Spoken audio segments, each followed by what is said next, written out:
نبی کریم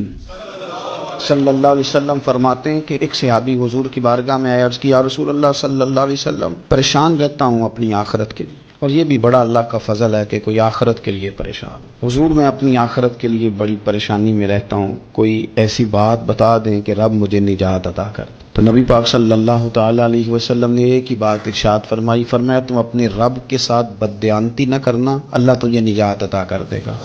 عرض کی یا رسول اللہ صلی اللہ علیہ وسلم اللہ کے ساتھ بددیانتی اور خیانت کیا ہے؟ لوگوں کے ساتھ تو معاملہ سمجھ میں آتا ہے کہ کسی نے کوئی رقم رکھوائی، کوئی ڈیوٹی دی، کوئی ذمہ لگایا، پورا نہ کیا تو بددیانتی ہو۔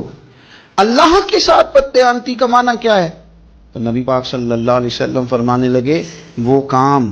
جو تمہیں خالص اپنے رب کی رضا کے لیے کرنے چاہیے تھے، ان کاموں میں اگر تم نے نیت کر لی نا کہ لوگ بھی دیکھ لے، غیر کا بھی تم نے ارادہ کر لیا، حکم دیا تھا اللہ رسول نے،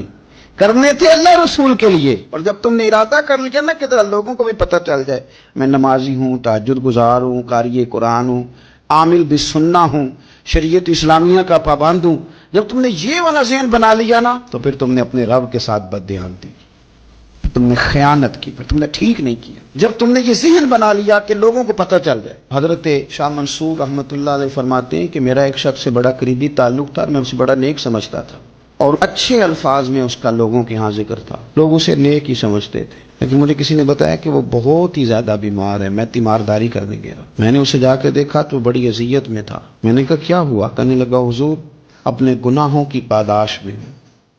میں نے کہا تو بڑا نیک تھا۔ کہنے لگا حضرت جی میرا منصب نیکی کا تھا،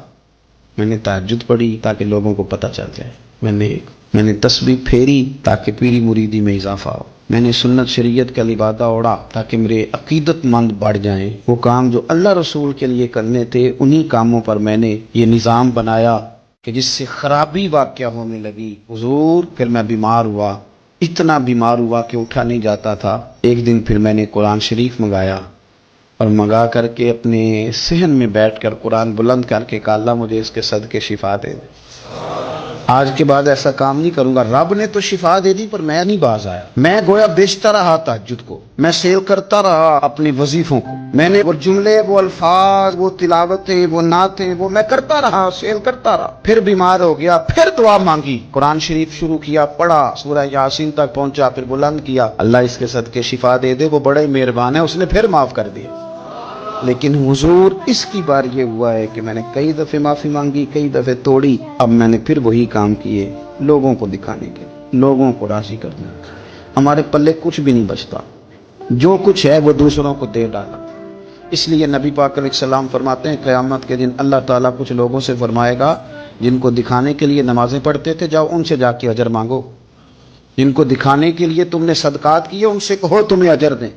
جن کو دکھانے کے لیے تم نے روزے رکھے ان سے کہو تمہیں اجر دے، وہ جو تم نے لبادے اوڑے نا اور بڑا کچھ تم بنے کہ میں داڑھی والا، میں پگڑی والا، میں جبے والا، جن کو دکھانے کے لیے کیا جاؤ جا کے ان سے اجر لو، میں تو تمہیں اس چیز کا اجر دوں گا جو تم نے خالص میرے لیے کیا۔ تو وہ شخص کہنے لگا حضور اب میری یہ کیفیت ہے کہ اس دفعہ میں قرآن منگاتا ہوں، پڑھنے کی کوشش کرتا ہوں پر میری زبان پہ جاری نہیں ہوتا، آپ میرے لیے دعا فرما دیں۔ کہتے ہیں میں بھی رویا، وہ بھی رویا، ابھی میں اس بستی سے باہر نہیں نکلا تھا کہ اس شخص کا انتقال ہو گیا، وہ چلا گیا۔ آج تک پریشان ہوں کہ مالک بندہ نوازی فرما، تھوڑا سا اپنے لیے بھی ہمیں کچھ کرنا، ہمیں غور کرنا ہے کہ یہ کام کرتے وقت میرا ارادہ کیا ہے، اس کام سے میرا مقصود کیا ہے، اور جس ارادے سے میں کر رہا ہوں پھر اس کا نتیجہ کیا ہے۔ اگر اسی طرح الجھ گئے، میں کہتا ہوں کہ ہم نے دعوتیں ولیمے بھی کھائے اور ہم منگنی میں بھی گئے اور ہم بارات میں بھی گئے اور ہم جناب سیاسی میٹنگ میں بھی گئے، کس لیے کہ دنیا داری ٹھیک رہے، کہ سارے کام دنیا کے لیے کر لیے تھے تو اب نمازیں تو نانا دنیا داری کے لیے کرو، یہ سارا کچھ ہو گیا تھا نا دنیا داری کے لیے، تو اب داڑھی حج زکوٰۃ کا معاملہ تو دنیا داری کے لیے نہ کرے، اب اس پر تو نہ دھبا ڈالیں، اس پر تو نہ وہی لیبل لگا لیں کہ یہ اوپر بڑا اچھا خوبصورت پیکٹ اور اندر سے نکلے کوئی شے نہ، خرابی ہو جائے اور صبح قیامت جب راز کھلے تو پھر ہم سے چھپنے کو جگہ ہی نہ مل سکے۔ نبی کریم صلی اللہ تعالی علیہ وسلم نے ہماری تربیت فرمائی، حضور فرمانے لگے مخلص ہو کے عمل کرنا، اگر تھوڑا بھی ہوا تو تمہیں کفایت کر جائے گا، تمہارے لیے کافی ہو جائے گا، تھوڑا بھی ہوا، شرط یہ کہ وہ خالص